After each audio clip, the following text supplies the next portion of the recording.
బాలు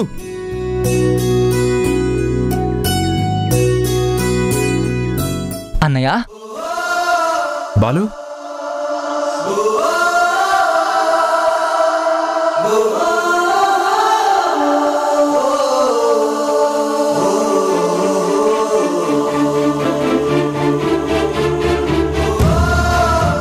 నువ్వెవరో తెలియకముందే నన్ను అన్నయ్య అని పిలిచావురా. కానీ నువ్వు నా సొంత తమ్ముడు అని తెలిసిన తర్వాత నీలాంటి మంచి తమ్ముడిని నాకు ఇచ్చినందుకు దేవుడికి థ్యాంక్స్ చెప్తున్నాను. ఎంతో సంతోషంగా ఫీల్ అవుతున్నాను. అన్నయ్య అన్న పరిచయం ఏర్పడింది, కానీ నువ్వే నా నిజమైన అన్నయ్యవని అమ్మ నాన్న చెప్తున్నారు. కానీ మా నాన్న ఒప్పుకోవడం లేదు. నేను అక్క ఏది నిజమో ఏది అబద్ధమో తెలియక చాలా సతమతమైపోతున్నాం అన్నయ్య.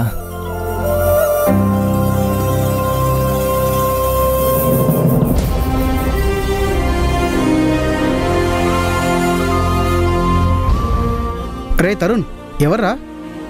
మా తమ్ముడురా బాలు. హాయ్. హాయ్. ఏం చదువుతున్నావు? బీటెక్ చదువుతున్నాను. ఓ సరే తరుణ్, నేను వెళ్తాను.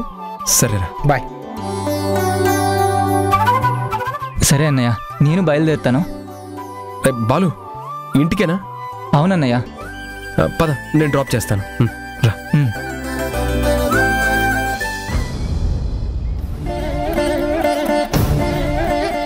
నువ్వు డ్రాప్ చేయడం నాకు ఇష్టమే, కానీ నువ్వు నేను కలిసి ఇలా బైక్ మీద వెళ్తే నాన్న ఎక్కడైనా చూస్తే అమ్మో, అక్క మీద కేకలు వేసినట్టే నా మీద కూడా కేకలు వేస్తారేమో.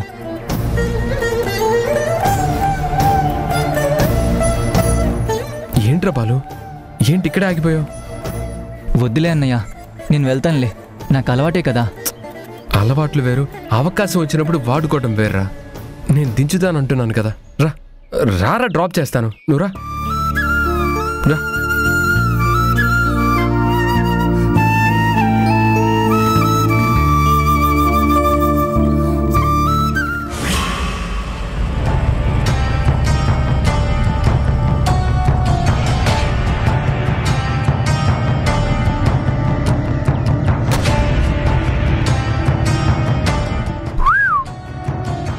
Hi sweetie, how are you? Shut up. First ఇలా షటప్ అన్నవాళ్లే చాలా మంది తర్వాత నా సెటప్ అయ్యారు. ఈ షటప్లు నాకు మామూలే, మీరు సెట్ అయిపోవడం నాకు మామూలే. ఈ ధరణి ఎక్కడుందబ్బా?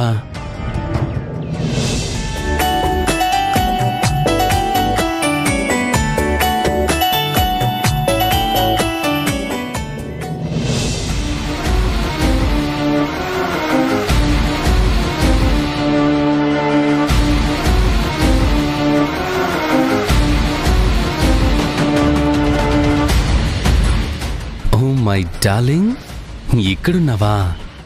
మనది చాలా విచిత్రమైన లవ్ స్టోరీ కదా ధరణి. చాలా అడ్వాన్స్ స్టేజ్లో ఉన్నావు.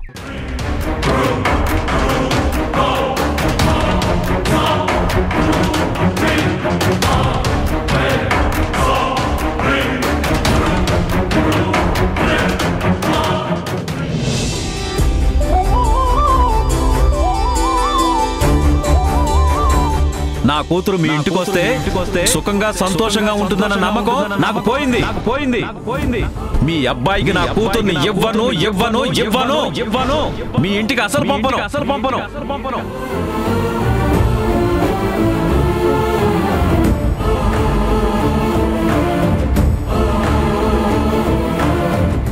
వాట్ ధరణి, నువ్వు ఈ హాస్పిటల్లో నర్స్గా జాయిన్ అయ్యావా? ట్రైనింగ్కి వచ్చాను. నువ్వు ఇక్కడేం చేస్తున్నావు? ఏం చేయమంటావు ధరణి, కర్మేదో అంటారు కదా, అది మన లైఫ్తో వింత నాటకం ఆడుతుంది. పరిచయం లేని మన మధ్య పరిచయం కలిగేలా చేసింది, ప్రేమలో పడేసింది, పెళ్లి దాకా తీసుకొచ్చింది. 2 సార్లు చెడగొట్టింది, చివరికి దూరం చేసింది. కానీ నేనేమో పీకల దాకా నీ ప్రేమలో మునిగిపోయాను. అందుకే కళ్ళు మూసిన నువ్వే కనిపిస్తావు, కళ్ళు తెరిచిన నువ్వే కనిపిస్తావు. ఎక్కడికి వెళ్ళినా నా నీడలా ఉన్నట్టుంది. నా కళ్ళల్లో, నా ఆలోచనల్లో, నా శ్వాసలో, నా ధ్యాసలో, ప్రతి చోట నువ్వే ధరణి. మీ నాన్న ఏదో పెళ్లి క్యాన్సిల్ అన్నాడు, నువ్వు ఆ మాటకే ఫిక్స్ అయిపోవాలా? మీ నాన్నని కన్విన్స్ చేయొచ్చుగా. మనం ఒకరినొకరం ప్రేమించుకున్నామని చెప్పొచ్చు కదా ధరణి. ఒకప్పుడు ఆయనే కదా నాకిచ్చి పెళ్లి చేస్తానన్నాడు. ఎవ్వరో ఏదో చేశారని నీకు నాకు పెళ్లి క్యాన్సిల్ చేయడం ఏంటి? కన్నీళ్లు పెట్టుకుని ఆయన కాళ్ళు చేతులు పట్టుకొని అడగచ్చు కదా, నాన్న మర్చిపోలేకపోతున్నాను, ధీరజ్తో నా పెళ్లి జరిపించు నాన్న అని అడగచ్చు కదా.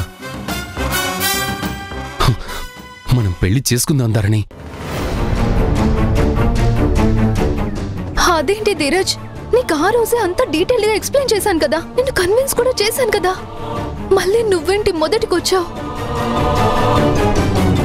నువ్వు ఎన్నిసార్లు ఎన్ని రకాలుగా అడిగినా నా ఆన్సర్ మాత్రం ఒక్కటే. పదే పదే నన్ను కన్విన్స్ చేయడానికి నీ టైం వేస్ట్ చేసుకోకు. మళ్ళీ ప్రేమ పెళ్లి పెళ్లి అని నన్ను ఇంకా బాధ పెట్టకు ధీరజ్, ప్లీజ్ నన్ను మర్చిపో. ఇలా ఎదురుపడి నన్ను ఏడిపించుకు. నువ్వు అలా అంటే ఎలా ధరణి? నువ్వు లేకుండా నేను ఎలా బతకాలి? నిన్ను తలుచుకుంటూ బతకడం కంటే చావడమే మేలనిపిస్తుంది.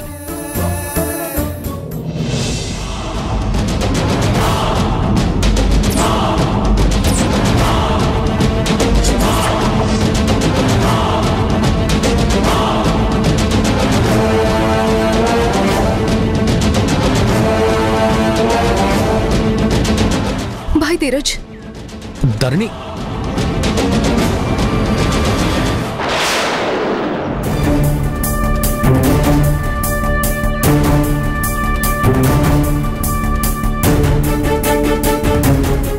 ఏంటి సడన్ గా ఇక్కడ తగలబడ్డావు? మీ అమ్మ నీకు నూరి పోసి పంపించిందా? ఇక్కడ నిఘా పెట్టమని జాబ్ అప్పచెప్పిందా? ధరణి ఇక్కడికి వస్తుందని తెలుసుకుని నిన్ను మళ్ళీ దాన్ని ట్రాక్ లో పెట్టమని డిప్యూట్ చేసిందా? అయ్యో అదేం లేదు, నాకు ధరణి ఇక్కడికి వస్తుందని తెలీదు. నాకే ఇంట్లో ఏం చేయాలో అర్థం కాక ఇక్కడికి వచ్చాను అంతే. నీకు తోచకు ఇక్కడికి వచ్చి అంతో ఇంతో ఉన్న మంచిని చెడగొడదామని తయారయ్యావా? నువ్వు మీ అమ్మ గతంలో ఈ హాస్పిటల్కి చేసిన ద్రోహం చాలు. ఒరగబెట్టిన ఘనకార్యం మేమేమీ ఇంకా మర్చిపోలేదు. గుణ పేరుని హాస్పిటల్ గౌరవాన్ని మంటగలిపే ప్రయత్నాలు చాలా చేశారు. ఇంకా మీకు ఆ అవకాశం లేదు. నువ్వు ఇంకొకసారి ఈ హాస్పిటల్కి రావడం నీకే మంచిది కాదు. జాగ్రత్త. ఈ హాస్పిటల్కే కాదు, ఇంకొకసారి నువ్వు ధరణికి ఎదురుపడ్డా మాట్లాడే ప్రయత్నం చేసినా నీ చావు నువ్వే కొని తెచ్చుకున్న వాడివవుతావు. నువ్వు నా కూతురికి ఎదురుపడ్డావని తెలిసిన మరుక్షణం నేను నీ ప్రాణాలు తీయడానికి కూడా బయలుదేరతాను. Out, get out.